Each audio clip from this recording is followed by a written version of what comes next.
ओम श्री सीतारामचंद्राभ्याम नमः। श्रीमद्वाल्मीकि रामायण बालकांड दशम सर्ग। प्रिय श्रोताओं, धर्म कर्म ज्ञान आलोक चैनल पर आपका हार्दिक स्वागत है। दशम सर्ग के अंतर्गत अंग देश में ऋषिशृंग के आने तथा शांता के साथ विवाह होने के प्रसंग का विस्तार के साथ वर्णन किया गया है, जो इस प्रकार है। राजा की आज्ञा पाकर उस समय सुमंत्र ने इस प्रकार कहना आरंभ किया। राजन, रोमपाद के मंत्रियों ने ऋषिशृंग को वहाँ जिस प्रकार और जिस उपाय से बुलाया था वह सब मैं बता रहा हूँ। आप मंत्रियों सहित मेरी बात सुनिए।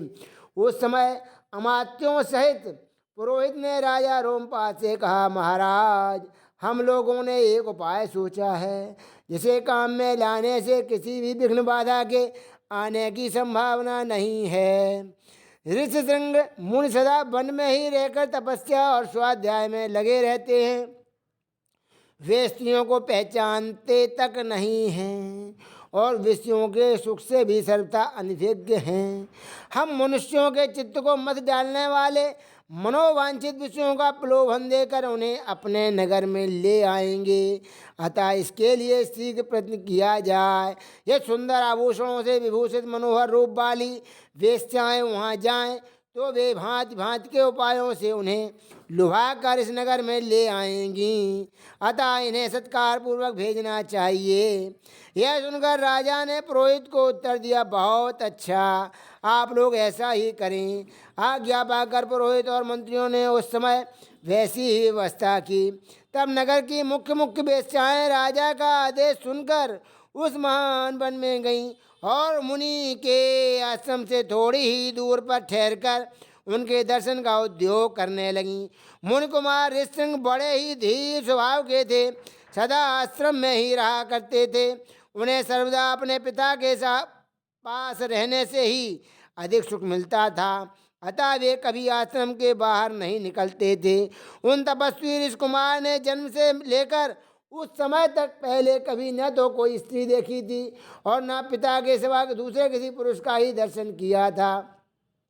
नगर या राष्ट्र के गांवों में उत्पन्न हुए दूसरे दूसरे प्राणियों को भी वे नहीं देख पाए थे। तदनंतर एक दिन विभांडक कुमार ऋषिशृंग अकस्मात घूमते फिरते उस स्थान पर चले आए जहाँ वे वेश्याएं ठहरी हुई थीं।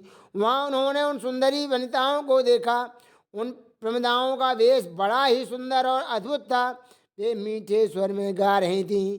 ऋषि कुमार को आया देख सभी उनके पास चली आईं और इस प्रकार पूछने लगीं, ब्राह्मण, आप कौन हैं, क्या करते हैं तथा इस निर्जन वन में आश्रम से इतनी दूर आकर अकेले क्यों विचर रहे हैं, यह हमें बताइए, हम लोग इस बात को जानना चाहती हैं।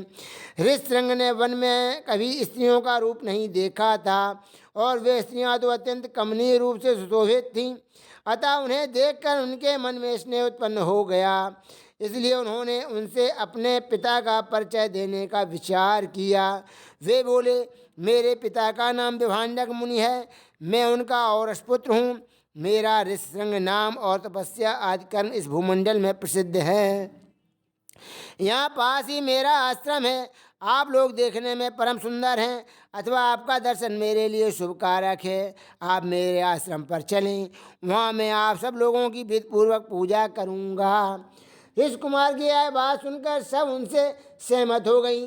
फिर वे सब सुंदरी स्त्रियाँ उनका आश्रम देखने के लिए वहाँ गईं।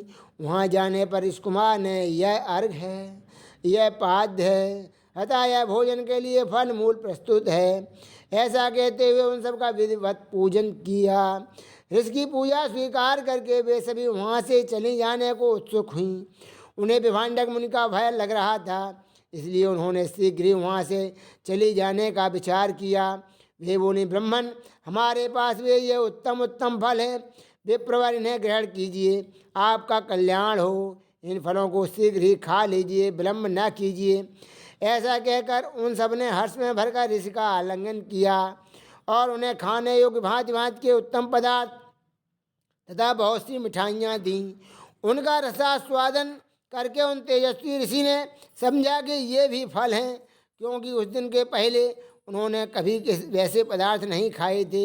भला सदा वन में रहने वालों के लिए वैसी वस्तुओं के स्वाद लेने का अवसर ही कहाँ है। तत्पश्चात उनके पिता विभांडक मुनि के डर से डरी हुई वे स्त्रियाँ व्रत और अनुष्ठान की बात बता उन ब्राह्मण कुमार से पूछकर उसी बहाने वहाँ से चली गईं। उन सबके चले जाने पर काश्यप कुमार ब्राह्मण ऋष्यशृंग मन ही मन व्याकुल हो उठे और बड़े दुख से इधर उधर टहलने लगे। तदंतर दूसरे दिन फिर मन से उन्हीं का बारंबार चिंतन करते हुए शक्तिशाली विभांडक कुमार श्रीमान ऋष्यशृंग उसी स्थान पर गए जहाँ पहले दिन उन्होंने वस्त्र और आभूषणों से सजी हुई उन मनोहर रूप वाली वेश्याओं को देखा था। ब्राह्मण ऋष्यशृंग को आते देख तुरंत ही उन वेश्याओं का हृदय प्रसन्नता से खिल उठा। वे सब की सब उनके पास जाकर उनसे इस प्रकार कहने लगी, सौम्य आओ आज हमारे आश्रम पर चलो। यद्यपि यहाँ नाना प्रकार के फल मूल बहुत मिलते हैं, तथापि वहाँ भी निश्चय ही इन सब का विशेष रूप से प्रबंध हो सकता है। उन सब के मनोहर वचन सुनकर ऋष्यशृंग उनके साथ जाने को तैयार हो गए और वे स्त्रियाँ उन्हें अंग देश में ले गईं। उन महात्मा ब्राह्मण के अंग देश में आते ही इंद्र ने संपूर्ण जगत को प्रसन्न करते हुए सहसा पानी बरसाना आरंभ कर दिया। वर्षा से ही राजा को अनुमान हो गया कि वे तपस्वी ब्राह्मण कुमार आ गए। फिर बड़ी विनय के साथ राजा ने उनकी अगवानी की और पृथ्वी पर मस्तक टेक कर उन्हें साष्टांग प्रणाम किया। फिर एकाग्रचित्त होकर उन्होंने ऋषि को अर्घ्य निवेदन किया तथा उन विप्र शिरोमणि से वरदान मांगा, भगवान आप और आपके पिताजी का कृपा प्रसाद मुझे प्राप्त हो। ऐसा उन्होंने इसलिए किया कि कहीं कपटपूर्वक यहाँ तक लाए जाने का रहस्य जान लेने पर विप्रवर ऋष्यशृंग अथवा विभांडक मुनि के मन में मेरे प्रति क्रोध न हो। तत्पश्चात ऋष्यशृंग को अंतःपुर में ले जाकर उन्होंने शांत चित्त से अपनी कन्या शांता का उनके साथ विधिपूर्वक विवाह कर दिया। ऐसा करके राजा को बड़ी प्रसन्नता हुई। इस प्रकार महातेजस्वी ऋष्यशृंग राजा से पूजित हो संपूर्ण मनोवांछित भोग प्राप्त कर अपनी धर्मपत्नी शांता के साथ वहाँ रहने लगे। इस प्रकार श्री वाल्मीकि निर्मित आर्ष रामायण आदि काव्य के बालकांड में 10वां सर्ग पूरा हुआ।